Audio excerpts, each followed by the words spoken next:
Praise the lord. ದೇವರ ನಮಗೆ ಸ್ತೋತ್ರವಾಗಲಿ. ಬಿಡುಗಡೆ ಸಂದೇಶ ಎಂಬ ಕಾರ್ಯಕ್ರಮಕ್ಕೆ ನಾನು ನಿಮ್ಮೆಲ್ಲರನ್ನು ಯೇಸು ಕ್ರಿಸ್ತನ ನಾಮದಲ್ಲಿ ಸ್ವಾಗತಿಸ್ತೇನೆ. ಪ್ರಾರ್ಥನೆ ಮಾಡೋಣ.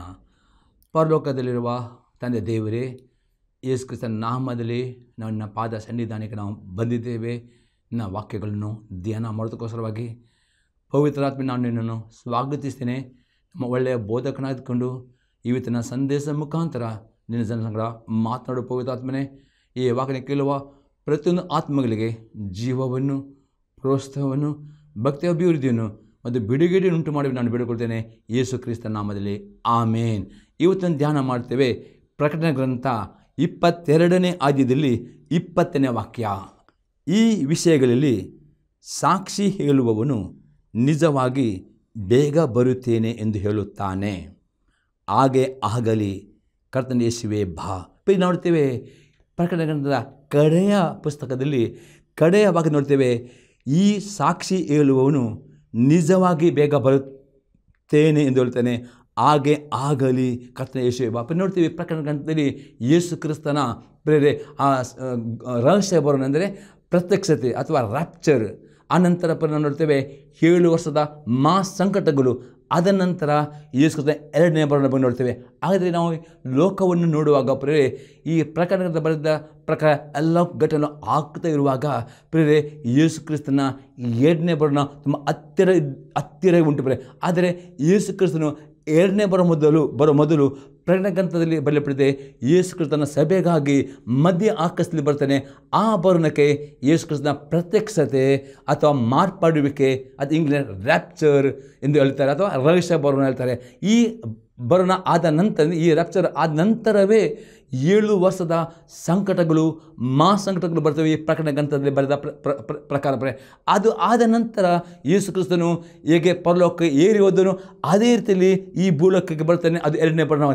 ಅದು ಈ ಪ್ರತ್ಯಕ್ಷತೆ ಅಥವಾ ಮಾರ್ಪಾಡುವಿಕೆ ಅಥವಾ ಇಂಗ್ಲೀಷ್ನಲ್ಲಿ ರ್ಯಾಪ್ಚರ್, ಇದರಲ್ಲಿ ಪಾಲುಗಾರಾಗಬೇಕಾದರೆ ಏನು ಮಾಡಬೇಕು ಪ್ರೇರೆ, ಯಾವ ರೀತಿಯಲ್ಲಿ ನಾವು ಸಿದ್ಧರಾಗಬೇಕು ಎಂಬುದಾಗಿ ಕೆಲವೊಂದು ವಾಕ್ಯಗಳು. ಅದರ ಮೊದಲು ರ್ಯಾಪ್ಚರ್ ಬಗ್ಗೆ ಅಥವಾ ರೂಪಾಂತರ ಅಥವಾ ಮಾರ್ಪಾಡುವಿಕೆ ಇರೋ ಬಗ್ಗೆ ವಾಕ್ಯ ನೋಡಿಕೊಂಡು ನಾವು ಈ ಮಾರ್ಪಾಡು ಪಾಲುಗಾರಬೇಕಾದರೆ 6 ಸಂಗತಿಗಳು ಮಾಡಬೇಕು. ಅದನ್ನು ವಿವರವಾಗಿ ನೋಡಪ್ರೆ. ಮೊದಲು ನೋಡ್ತೇವೆ 1ನೇ ಕೊರಿಂಥದವರಿಗೆ ಬರೆದ ಪತ್ರಿಕೆ 15ನೇ ಅಧ್ಯಾಯದಲ್ಲಿ 51 ಮತ್ತು 52ನೇ ವಾಕ್ಯ. ಕೇಳಿರಿ, ಇದುವರೆಗೆ ಗುಪ್ತವಾಗಿದ್ದ ಸಂಗತಿಯನ್ನು ನಿಮಗೆ ತಿಳಿಸ್ತೇನೆ.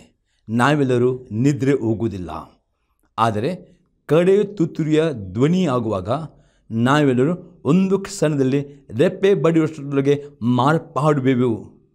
ತುತ್ತೂರಿ ಊದಲಾಗಿ ಸತ್ತವರು ನಿರ್ಲವಾಗಿ ಎಬ್ಬಿಸಲ್ಪಡುವರು, ನಾವು ಮಾರ್ಪಾಡುವೆವು. ಇಲ್ಲ ಅತಿ ಸ್ಪಷ್ಟತೆ, ಯೇಸು ಕ್ರಿಸ್ತನಲ್ಲಿ ನಂಬಿಕೆ ಇಟ್ಟುಕೊಂಡು ನೀರಿನಲ್ಲಿ ಮುಳುಗಿ ದೀಕ್ಷೆ ತೆಗೆದುಕೊಂಡು ಈ 6 ಸಂಗತಿ ಪ್ರಕಾರ ನಡೆದರು ಅವರು ನಿದ್ರೆ ಹೋದವರು ಮತ್ತು ಅವರು ಯೇಸು ಕ್ರಿಸ್ತನ ಆ ಮಧ್ಯ ಆಕಾಶದಲ್ಲಿ ಆತನ ತುತ್ತೂರಿ ಬರುವಾಗ ಅವರು ಮೊದಲು ಎದ್ದು ಬರುತ್ತಾರೆ.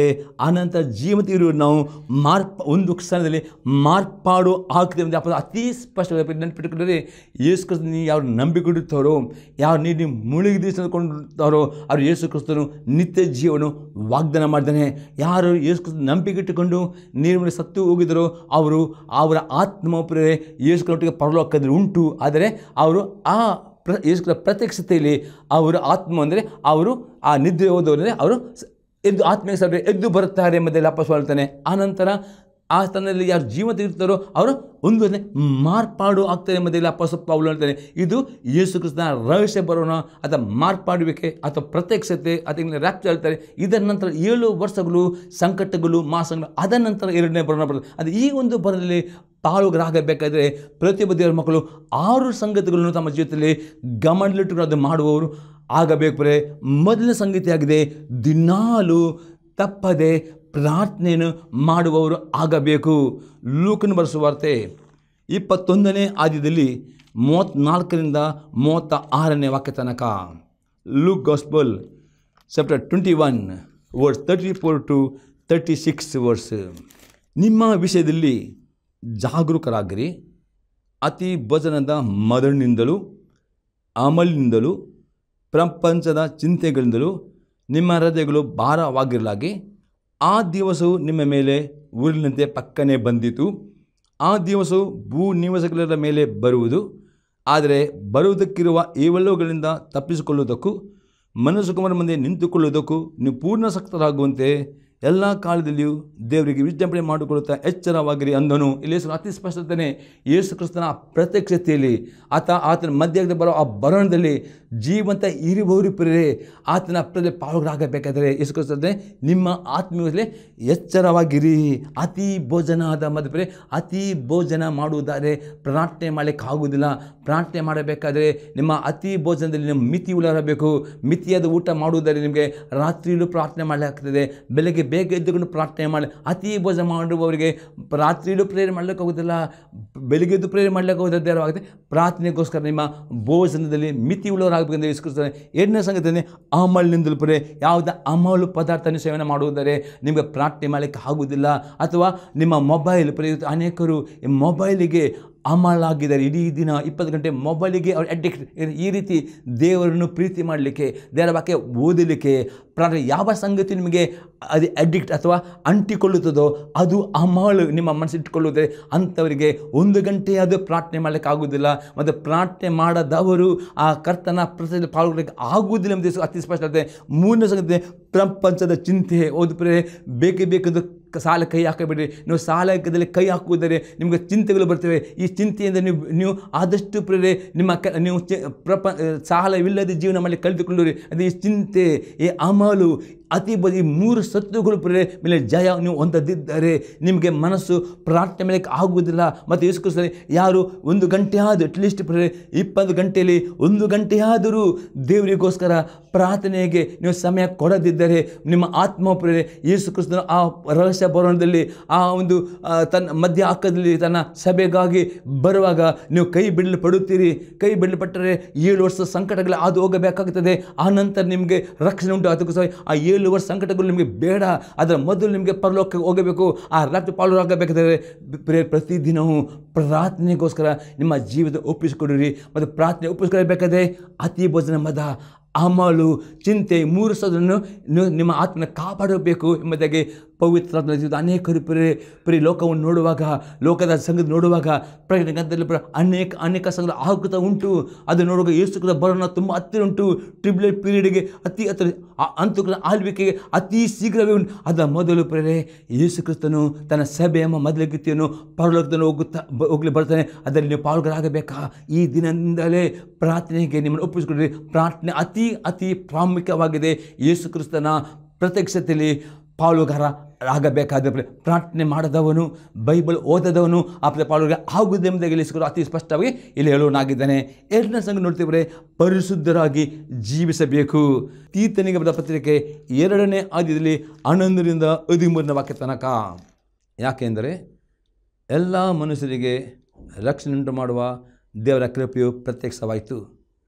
ನಾವು ಭಕ್ತಿಹೀನತೆಯನ್ನು, ಲೋಕದ ಆಶೆಗಳನ್ನು ವಿಸರ್ಜಿಸಿ ಭಾಗ್ಯಕರವಾದ ನಿರೀಕ್ಷೆಯನ್ನು, ಅಂದರೆ ಮಹಾದೇವರ ಮತ್ತು ನಮ್ಮ ರಕ್ಷಕನಾದ ಯೇಸು ಕ್ರಿಸ್ತನ ಪ್ರಭಾವದ ಪ್ರತ್ಯಕ್ಷತೆಯನ್ನು ಎದುರು ನೋಡುತ್ತಾ ಈ ಲೋಕದಲ್ಲಿ ಸ್ವಚ್ಛತರಾಗಿಯೂ ನೀತಿವಂತರಾಗಿಯೂ ಭಕ್ತಿಯುಳ್ಳರಾಗಿಯೂ ಬದುಕಬೇಕೆಂದು ಅದು ನಮಗೆ ಬೋಧಿಸುತ್ತದೆ.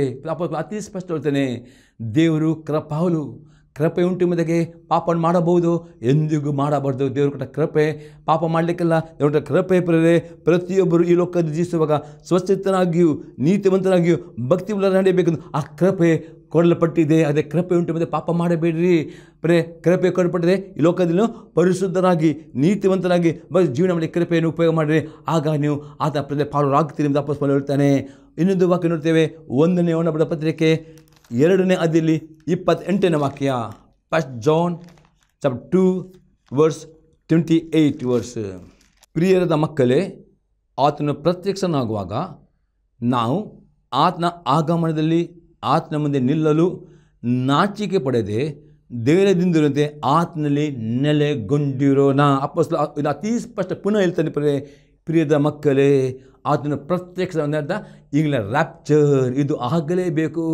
ಟ್ರಿಬ್ಯುಲೇಷನ್ ಪೀರಿಯಡ್ ಪ್ರಾರಂಭವಾಗಬೇಕಾದರೆ ಮತ್ತು ಯೇಸು ಕ್ರಿಸ್ತನ 2ನೇ ಬರೋಣ ಬರಬೇಕಾದರೆ ಈ ಪಾಲು ಆಗಬೇಕಾದ ಇವನು ಹೇಳ್ತಾನೆ, ಆತನ ಪ್ರತ್ಯಕ್ಷನಾಗುವಾಗ ನಾವು ಆತನ ಆಗಮನದಲ್ಲಿ ಆತ ನಿಲ್ಲಲು ನಾಚಿಕೆ ಪಡ ದೇವರಿಂದ ಆತನಲ್ಲಿ ನೆಲೆಗೊಂಡು ನಾವು ಅದು ನೆಲೆಗೊಂಡು ಅರ್ಥವಾಗಿದ್ದರೆ ದೇವರ ವಾಕ್ಯವನ್ನು ಅಂದರೆ ದೇವರ ಉಪದೇಶವನ್ನು ಕೈಕೊಂಡು ನಡೆಯುವುದಕ್ಕೆ ಆತ ನೆಲೆಗೊಂಡು ಆಗದಿದ್ದರೆ ಯೇಸು ಕ್ರಿಸ್ತನ ಆ ಪಾಲರಾಗಬೇಕಾದ್ರೆ ಬರೀ ಎಷ್ಟು ನಂಬಿಕೆಡುವುದು ಮಾತ್ರ ಅಲ್ಲ, ಎಷ್ಟು ನಂಬಿಕೆಟ್ಟವರು ನೀಲಿ ಮುಳುಗಿಸಿಕೊಂಡವರು ಪ್ರಾರ್ಥನೆ ಮಾಡುವವರು ಆಗಬೇಕು.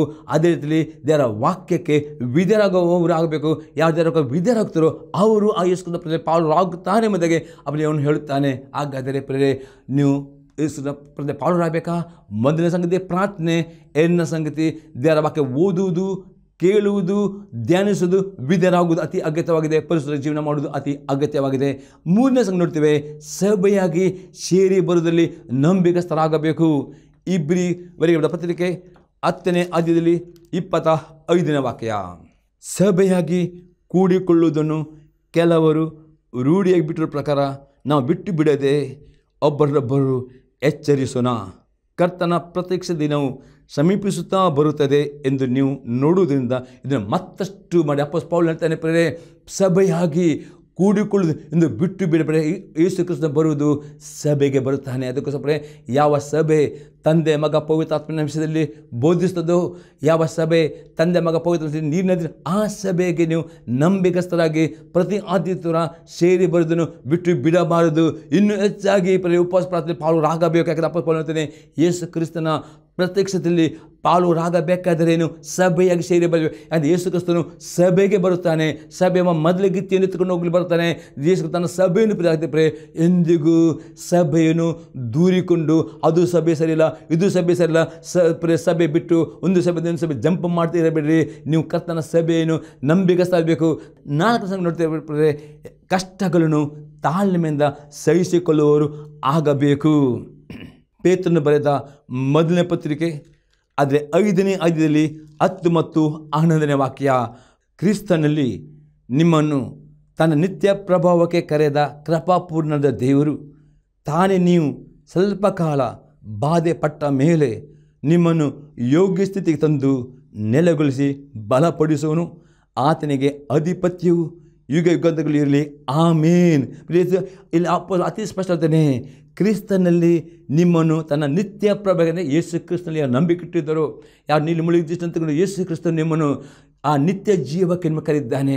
ಯೇಸು ಕ್ರಿಸ್ತನು ಭಾವಿಸ್ತಾನೆ. ಯೇಸು ನಂಬಿಕೆ ಯಾವುದೇ ಮಕ್ಕಳು ಆ ದೇವರ ಕೋಪ, ಆ 7 ವರ್ಷದ ಸಂಕಟಗಳಲ್ಲಿ ಯಾರು ಉಳಿಯಬಾರದು, ಎಲ್ಲರೂ ಆ ಯೇಸು ಪಾಲುರಾಗಬೇಕು ಮತ್ತು ದೇವರು ಬಯಸ್ತಾನೆ. ಅದೇ ಇಲ್ಲಿ ಅಪೊಸ್ತಲ ಯೇಸು ಕ್ರಿಸ್ತನು ನೀವು ಯೇಸು ನಂಬಿಕಿಡುವುದಾದರೆ, ನೀಲಿ ಮುಳಿ ದೇಶ ಅಂತಕೊಳ್ಳುವುದಾದರೆ ಯೇಸು ಕ್ರಿಸ್ತನ ನೀವು ದೇವರ ವಾಕ್ಯ ವಿಧೇಯರಾಗಿಕೊಂಡು ಪರಿಶುದ್ಧ ಜೀವನ ಮಾಡಲಿಕ್ಕೆ ನೀವು ಸೋತು ಹೋಗುವುದಾದರೆ ಯೇಸು ಕ್ರಿಸ್ತ ನಿಮ್ಮನ್ನು ಪ್ರೀತಿಯಿಂದ ನಿಮ್ಮನ್ನು ಕೆಲವು ಕಷ್ಟ ಎಂಬ ಪುಟಕ್ಕೆ, ಕೆಲವು ಶೋಧ ಎಂಬ ಪುಟಕ್ಕೆ ನಿಮ್ಮನ್ನು ತೆಗೆದುಕೊಂಡು ಹೋಗಿ ಅದು ನಿಮ್ಮ ಶುದ್ಧೀಕರಿಸಿಕೊಂಡು ಪರಿಪೂರ್ಣ ಪರಿಶುದ್ಧ ಮಾಡಿಕೊಂಡು ಆತ ನಿಮ್ಮನ್ನು ಆ ರಾಪ್ಚರ್ಗೋಸ್ಕರ ಸಿದ್ಧಪಡಾಗಬೇಕು. ನಿಮ್ಮ ಜೀವಿತದಲ್ಲಿ ಯಾವುದೇ ಕಷ್ಟ ಬಂದಿರಬಹುದು, ಯಾವುದೇ ರೀತಿಯ ಶೋಧನೆಗಳು ಬರಬಹುದು, ಯಾವುದೇ ಸಮಸ್ಯೆಗಳಿರಬಹುದು, ಯಾವ ರೀತಿ ನಿಮಗೆ ಹಿಂಸೆಗಳು ಇರಬಹುದು, ಏನು ನೀವು ಯೇಸು ಕ್ರಿಸ್ತನಲ್ಲಿ ನಂಬಿಕೆ ನಿಮ್ಮದು ಯಾವ ರೀತಿಯ ಕಷ್ಟ ಏನು ಬಂದರೂ ದೀರ್ಘ ತಾಳ್ಮೆಯಿಂದ ಅದನ್ನು ಸಹಿಸಿಕೊಳ್ಳಬೇಕು. ನೀವು ನಂಬುವರಾಗಬೇಕು. ದೇವರು ಯೇಸು ಕ್ರಿಸ್ತನ ರಕ್ತಕೊಂಡಿದ್ದಾನೆ, ಯೇಸು ನಿಮ್ಮನ್ನು ಪ್ರೀತಿಸ್ತಾನೆ. ಆತ ನೀವೆಲ್ಲರೂ ನಿತ್ಯ ಜೀವಕ್ಕೆ ಆತ ನೀವು ಬಾಧನೆ ಮಾಡಿದ್ದಾನೆ. ಆತ ನಿಮ್ಮನ್ನು ಆತನ ಪ್ರಸ್ತುತಿ ನಿಮ್ಮನ್ನು ಪಾಲುಗಳಾಗಲಿಕ್ಕೆ ಆತನು ನಿಮ್ಮನ್ನು ಕಷ್ಟದ ಮುಖಾಂತರ ಆತನ ಪರಿಶುದ್ಧನಾಗಿ ನಿರ್ಧಾರ ಮಾಡಿಕೊಂಡು ಆತ ಪ್ರತಿಯೊಬ್ಬರನ್ನು ನಿಮ್ಮ ಸಭೆಯಾಗಿ ಎತ್ತಿಕೊಂಡು ಹೋಗುವನಾಗಿದ್ದಾನೆ. ಮೇಘ ವಿಮಾನದಲ್ಲಿ ನಿಮ್ಮನ್ನು ಎತ್ತಿಕೊಂಡು ಹೋಗುವನು. ಅದಕ್ಕೋಸ್ಕರ ನಿಮಗೆ ಆ ಕಷ್ಟಗಳು ನಿಮ್ಮ ಇರುವುದಾದರೆ ತಾಳ್ಮೆಯಿಂದ ಸಹಿಸಿಕೊಳ್ಳಿರಿ. ನಿಮ್ಮ ಪಾಪಕ್ಕೆ ಪಶ್ಚಾತ್ತಾಪ ಪಡಿರಿ ಪ್ರೇ. ನೀವು ಪಶ್ಚಾತ್ತಾಪ ಪಡುವುದಾರೆ ದೇವರ ಆ ಕಷ್ಟದ ಬಿಡುಗಡೆ ಕೊಡುತ್ತಾನೆ ಪ್ರೇ. ಪಶ್ಚಾತ್ತಾಪ ತಾಳ್ಮೆ ಸಹಿಸಿಕೊಳ್ಳಿರಿ ಮತ್ತು ಪರಿಶುದ್ಧರಾಗಿ ನೀತಿವಂತರಾಗಿ ಜೀವಿಸಿರಿ ಪ್ರೇ. ಯಾಕಂದರೆ ಕಷ್ಟಗಳ ಮುಖಾಂತರ ದೇವರು ನಿಮ್ಮನ್ನು ಪರಿಶುದ್ಧರನ್ನಾಗಿ ನೀತಿವಂತೆ ಮಾಡಿ ಯೋಗನೆ ಮಾಡುತ್ತಾನೆ. ಯೇಸು ಪಾಲುರಾಗುತ್ತದೆ ಎಂಬುದಾಗಿ ಇಲ್ಲಿ ಅಪೊಸ್ತಲ ಪೇತ್ರನಲ್ಲಿ ಹೇಳುತ್ತಾನೆ ಪ್ರೇ. 5ನೇ ಸಂಗತಿ ನೋಡ್ತೇವೆ, ದೇವರ ಸೇವೆಯಲ್ಲಿ ನಂಬಿಗಸ್ತರಾಗಬೇಕು. ಲೂಕನು ಬರೆಸುವ ವಾರ್ತೆ 12ನೇ ಅಧ್ಯಾಯದಲ್ಲಿ 35ರಿಂದ 40ನೇ ವಾಕ್ಯ ತನಕ. ನಿಮ್ಮ ನಡುಗಳು ಕಟ್ಟಿರಲಿ, ನಿಮ್ಮ ದಿವಿಟಿಗಳು ಉರಿಯುತ್ತೇ ಇರಲಿ. ನೀವಂತೂ ತಮ್ಮ ಯಜಮಾನನು ಬಂದು ತಟ್ಟಿದ ಕೂಡಲೇ ಕದವನ್ನು ತೆರೆಯುವುದಕ್ಕೆ ಸಿದ್ಧವಾಗಿದ್ದು ಮದುವೆ ಊಟವನ್ನು ಯಾವಾಗ ತೀರಿಸಿಕೊಂಡು ಬರುವನು ಎಂದು ಅವನನ್ನು ಎದು ನೋಡುತ್ತಿರುವ ಮನುಷ್ಯರಂತೀರಿ. ಯೇಸು ಅತಿ ಸ್ಪಷ್ಟವಾಗ್ತಾನೆ, ಯೇಸು ಕ್ರಿಸ್ತನ ಪ್ರತಿಪಾದನೆಯಾಗಬೇಕಾದರೆ ಪ್ರಿಯರೇ ನೀವು ಯಾವಾಗಲೂ ನಿಮ್ಮ ಆತ್ಮದಲ್ಲಿ ಎಚ್ಚರವಾಗಿರಬೇಕು. ನಿಮಗೆ ನೇಮಿಸಿದ ಸೇವೆಯಲ್ಲಿ ನೀವು ನಂಬಿಕಸ್ಥರಾಗಬೇಕು.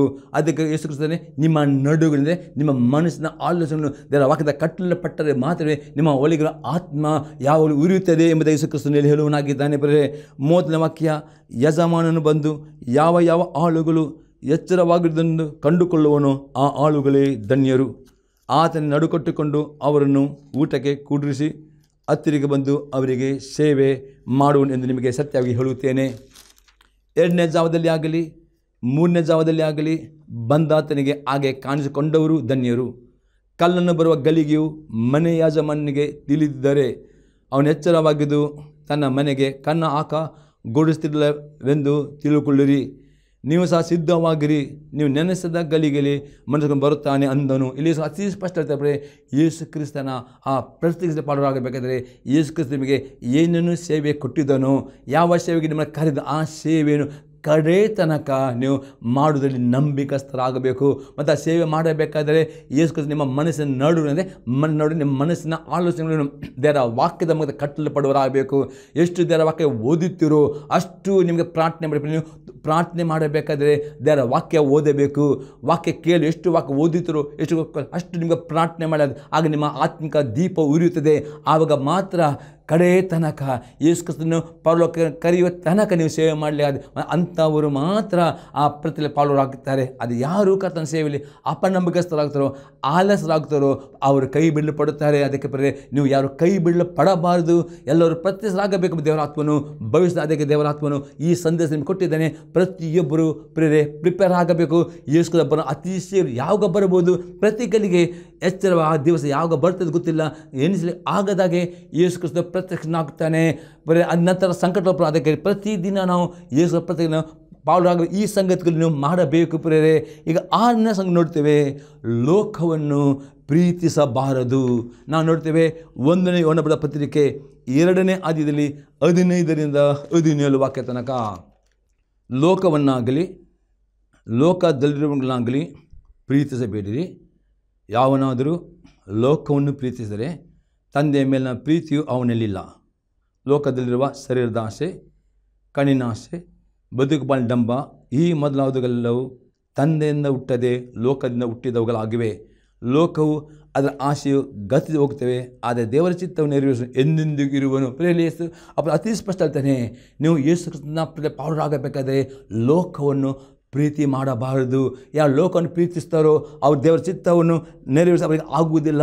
ಯಾವ ಲೋಕವನ್ನು ಪ್ರೀತಿ ಮಾಡ್ತಾರೋ ಅವ್ರ ಕರ್ತನ ಪಾಲುರಾಗಲಿ ಅವರಿಗೆ ಈ ಲೋಕವು ಬಿಡಿ. ಅದಕ್ಕೆ ಯೋಹನ ಹೇಳ್ತಾನೆ, ಲೋಕದಲ್ಲಿರುವುದು ಶರೀರದ ಆಸೆ, ಕಣ್ಣಿನ ಆಸೆ, ಬದುಕುಬಾಳಿನ ಡಂಬ. ಯಾರು ಈ ಲೋಕವನ್ನು ಪ್ರೀತಿಸೋದು ಅವರಲ್ಲಿ ಅವರು ಶರೀರಾದಿನ ಆಸೆ ಗುಲಾಮರಾಗ್ತಾರೆ, ಕಣ್ಣಿನ ಆಸೆ ಗುಲಾಮದೆ. ಆ ಲೋಕದಲ್ಲಿ ಹಾಗೆ ಅವರು ಡಂಬ ಈ ರೀತಿಯಲ್ಲಿ ಲೋಕವು ನಿಮ್ಮ ಒಳಗೆ ಪ್ರವೇಶಿಸುವುದಾದರೆ ಕರ್ತನ ಪ್ರತ್ಯಕ್ಷತೆಯಲ್ಲಿ ನೀವು ಪಾಲುಗಾರಲಿಕ್ಕೆ ಆಗಲಿಕ್ಕೆ ಆಗುವುದಿಲ್ಲ. ಅದಕ್ಕೆ ಅಪೊಸ್ತಲರು ಅತಿ ಸ್ಪಷ್ಟನೆ, ನೀವು ಯೇಸು ಕ್ರಿಸ್ತನ ಆ ಪ್ರತ್ಯಕ್ಷತೆಯಲ್ಲಿ ಆ ರಾತ್ರಿ ಪಾಲುರಾಗಬೇಕಾದ್ರೆ ಲೋಕವನ್ನು ಪ್ರೀತಿ ಮಾಡಬೇಡ್ರಿ. ಯಾಕಂದರೆ ಲೋಕದಲ್ಲಿರುವ ಶರೀರದ ಆಸೆ, ಕಣ್ಣಿನ ಆಸೆ, ಬದುಕುಬಾಳಿನ ಇದಕ್ಕೆ ನೀವು ಗುಲಾಮರಾಗಬಾರದು. ಇದನ್ನು ಪ್ರೀತಿಸಿದರೆ ನಿಮ್ಮ ತಪಲೋಕ ತಂದೆ ದೇವರನ್ನು ಪ್ರೀತಿ ಮಾಡಲಿಕ್ಕೆ ಪ್ರೀತಿ ನಿಮ್ಮಲ್ಲಿ ಇಲ್ಲ ಎಂಬುದು ಅಲ್ಲಿ ಅಪೊಸ್ತಲನು ಹೇಳ್ತಾನೆ. ಮತ್ತು ದೇವರ ಚಿತ್ತವನ್ನು ಮಾಡಲಿಕ್ಕೆ ಆಗುವುದಿಲ್ಲ, ಅಂಥವರು ಕೈ ಬಿಡಲ್ಪಡುತ್ತಾರೆ. ಅದಕ್ಕೆ ಪ್ರಯುಕ್ತ ಅತಿ ಸ್ಪಷ್ಟವಾಗಿ ದೇವರ ಆತ್ಮ ಹೇಳ್ತಾನೆ, ಯೇಸು ಕ್ರಿಸ್ತನ 2ನೇ ಬರೋಣಕ್ಕೆ ಪ್ರಿಪೇರೇಷನ್ ಆಗ್ತಾ ಉಂಟು. ಅದರ ಮೊದಲು ಪ್ರಿಯರೇ ಯೇಸು ಕ್ರಿಸ್ತನ ಈ ರಹಸ್ಯ ಬರೋಣ, ಆ ಪ್ರತ್ಯಕ್ಷತೆ ಬೇಗನೆ ಉಂಟು.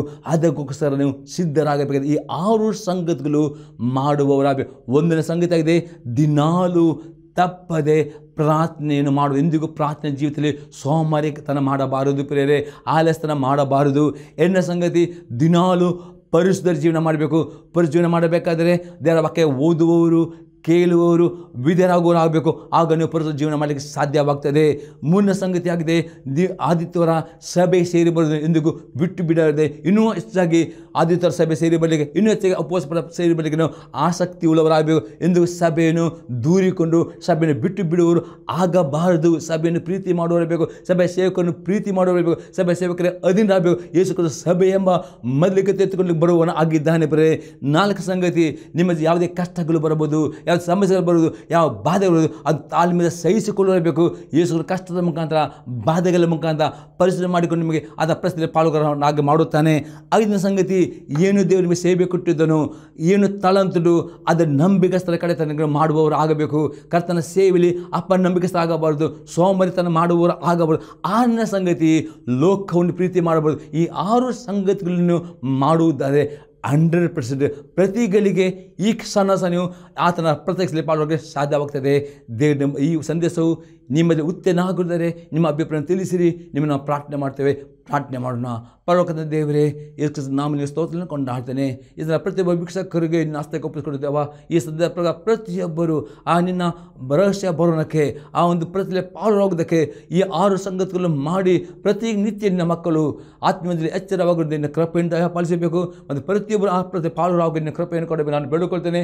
ಪ್ರತಿಯೊಬ್ಬರನ್ನು ಆಶೀರ್ವದಿಸು, ಪ್ರತಿಯೊಬ್ಬರ ಜೀವಿತದಲ್ಲಿ ನೀನು ಕಾರ್ಯ ಮಾಡಬೇಕು ನಾನು ಬೇಡಿಕೊಳ್ತೇನೆ. ಯೇಸು ಕ್ರಿಸ್ತನ ನಾಮದಲ್ಲಿ ಆಮೇನ್.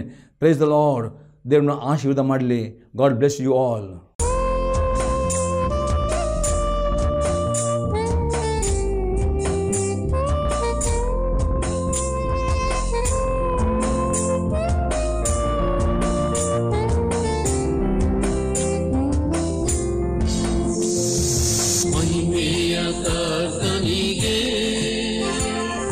ಜಯ ಜಯ ಜಯವೆನ್ನಿರಿ, ಜಯ ವೀರ ದೇವನಿಗೆ ನಿತ್ಯ ಸ್ತುತಿ